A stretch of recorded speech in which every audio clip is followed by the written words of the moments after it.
ಪರಮ ಪೂಜ್ಯ ಆದಿಚುಂಚನಗಿರಿ ಮಠ ನಮ್ಮೆಲ್ಲರಿಗೂ ಭಕ್ತಿ ಕೇಂದ್ರ. ಇವತ್ತೇನು ನಾವು ವಿಶೇಷ ಅಂತ ಬಂದಿಲ್ಲ. ನಮ್ಮ ಜೀವನ ಪೂರ್ತಿ ಈ ಮಠದಲ್ಲಿ ಮನೆ ಮಗನಾಗಿ ನಾವು ಕಾಲವನ್ನ ಕಳೆದಿದ್ದೀರಿ. ಸೊ ಪ್ರತಿ ಚುನಾವಣೆಯಲ್ಲೂ ಕೂಡ ನಮ್ಮ ಅಭ್ಯರ್ಥಿಗಳು ನಿಂತಾಗ ನಾನಿರ್ಬೋದು, ಗೋಪಾಲಣ್ಣ ಇರ್ಬೋದು, GT ದೇವೇಗೌಡರು ಇರ್ಬೋದು, PC ಮೋಹನ್ ಅವರು, ಸುರೇಶ್ ಗೌಡರು, ನಮ್ಮ ನಾರಾಯಣ್ ಗೌಡರು,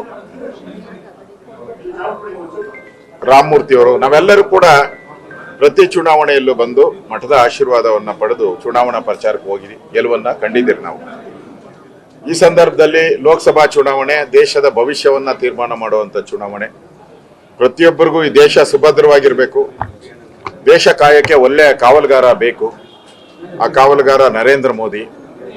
ಆ ಕಾವಲುಗಾರನಿಗೆ ಇಡೀ ದೇಶದ ಜನ ಮೋದಿ ಮೋದಿ ಮೋದಿ ಅಂತೇಳಿ ದೇಶದ ಜನ ಘೋಷಣೆಯನ್ನ ಕೂಗ್ತಾರೆ. ಆ ತರದ ಒಂದು ನೇತೃತ್ವ ಇರ್ತಕ್ಕಂಥ ಮೋದಿಯವರಿಗೆ ನಾವೆಲ್ಲರೂ ಕೂಡ ಬೆಂಬಲವನ್ನ ಕೊಟ್ಟಿದ್ದೀರಿ, ಕೊಡ್ತಾ ಇದ್ದೀರಿ, ಕೆಲಸನೂ ಮಾಡ್ತಾ ಇದ್ದೀರಿ. ವಿಶೇಷ ಇವತ್ತು ನಮ್ಮ ನಿರ್ಮಲಾನಂದ ಸ್ವಾಮೀಜಿಗಳ ಪಾದಕ್ಕೆ ನಮಸ್ಕಾರ ಮಾಡಿ ಇವತ್ತು ಚುನಾವಣಾ ಪ್ರಚಾರವನ್ನ ಇನ್ನಷ್ಟು ವೇಗ ಕೊಡುವಂಥದ್ದಕ್ಕೆ ಅವರ ಆಶೀರ್ವಾದ ಪಡೆಯೋಕ್ಕೆ ನಾವೆಲ್ಲರೂ ಬಂದಿದ್ದೀವಿ. ಈ ಮಠ ಯಾವತ್ತೂ ಕೂಡ ಒಂದು ಜಾತಿಯ ಮಠ ಆಗದೆ ಎಲ್ಲ ಸಮುದಾಯದವರನ್ನು ಒಟ್ಟಿಗೆ ತೆಗೆದುಕೊಂಡು ಹೋಗುವಂಥ ಒಂದು ಮಠವಾಗಿ ಇದೆ. ಅದರಿಂದ ಅವರು ಆಶೀರ್ವಾದ ಮಾಡಿದ್ದಾರೆ. ಇಲ್ಲಿ ಬಂದಿರುವಂಥ ಅಭ್ಯರ್ಥಿಗಳೆಲ್ಲ ಮತ್ತೊಮ್ಮೆ ಜಯಶೀಲರಾಗಿ ಮತ್ತೆ ಮಠಕ್ಕೆ ಬನ್ನಿ ಅಂತೇಳಿ ಆಶೀರ್ವಾದ ಮಾಡಿದ್ದಾರೆ. ಎಲ್ಲ ಅಭ್ಯರ್ಥಿಗಳಿಗೂ ಗೆದ್ದು ಮತ್ತೊಮ್ಮೆ ಜಯಶೀಲರಾಗಿ ಇಲ್ಲಿ ಬಂದು ಆಶೀರ್ವಾದ ಪಡೀರಿ ಅಂತ ಆಶೀರ್ವಾದ ಮಾಡಿದ್ದಾರೆ. ಅವರ ಆಶೀರ್ವಾದ ಸಿಕ್ಕಿದ ಮೇಲೆ ಎಲ್ಲರೂ ನಮ್ಮ ಅಭ್ಯರ್ಥಿಗಳೆಲ್ಲರೂ ಗೆಲ್ತಾರೆ ಅನ್ನೋ ವಿಶ್ವಾಸ ನನಗಿದೆ. ಆ ದೃಷ್ಟಿಯಿಂದ ನಾನು ಕೂಡ ಶುಭ ಕೋರ್ತೀನಿ. ನಮ್ಮ PC ಮೋಹನ್ ಅವ್ರಿಗೆ, ತೇಜಸ್ವಿ ಸೂರ್ಯ ಅವ್ರಿಗೆ, ಶೋಭಾ ಕರಂದ್ಲಾಜೆ ಅವರು, ಸುಧಾಕರ್ ಅವರು ಇರ್ಬೋದು, ಡಾಕ್ಟರ್ ಮಂಜುನಾಥ್ ಅವರು, ವಿಶೇಷ ಹೃದಯವಂತ ಡಾಕ್ಟ್ರು ಕುಮಾರಣ್ಣ ಅವರು, ನಮ್ಮ ಮೈಸೂರು ಒಡೆಯರು ಇರ್ಬೋದು,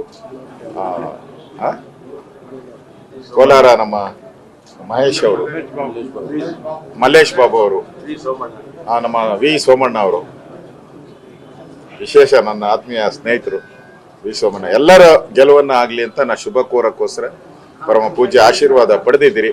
ಗೆಲುವು ನಮ್ಮದೇ, ಗೆಲುವು ಆಗೇ ಆಗುತ್ತೆ. ಆ ವಿಶ್ವಾಸದೊಂದಿಗೆ ಮಠದಿಂದ ನಾವು ಹೊರಡ್ತಾ ಇದ್ದೀರಿ. ನಮ್ ಗೆಲುವು ಆಗ್ತೈತೆ. ಇವತ್ತು ವಿಶೇಷವಾಗಿ ಯುಗಾದಿ ಹಬ್ಬ, ಹೊಸತಡ್ಕು ಅಂದ್ರೆ ಹೊಸತನ ಬರುವಂಥದ್ದು. ಆ ಹೊಸ ವರ್ಷ ದೇಶದಲ್ಲಿ ಒಂದು ಹೊಸ ಸಂಚಲನವನ್ನ ಮೋದಿಯವರು ಕ್ರಿಯೇಟ್ ಮಾಡಿದ್ದಾರೆ. ಆ ಹೊಸ ಸಂಚಲನಕ್ಕೆ ಪರಮ ಪೂಜ್ಯ ಸ್ವಾಮೀಜಿಯವರ ಆಶೀರ್ವಾದ ಇದೆ. ಪರಮ ಪೂಜ್ಯ ಸ್ವಾಮೀಜಿಯವರು ರಾಮ ಮಂದಿರದ ಉದ್ಘಾಟನೆಗೂ ಕೂಡ ಹೋಗಿ ಬಂದಿದ್ದಾರೆ. ಅಲ್ಲಿಗೆ 3 ದಿನ ಇದ್ದು ಬಂದಿದ್ದಾರೆ ನಮ್ಮ ಸ್ವಾಮೀಜಿಯವರು.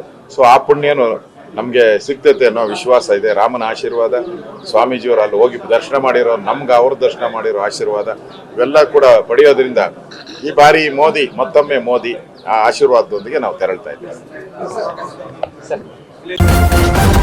ನ್ಯೂಸ್ ಫಸ್ಟ್ ನಿರ್ಭೀತಿಯಿಂದ ನಿಮ್ಮ ಪರವಾಗಿ.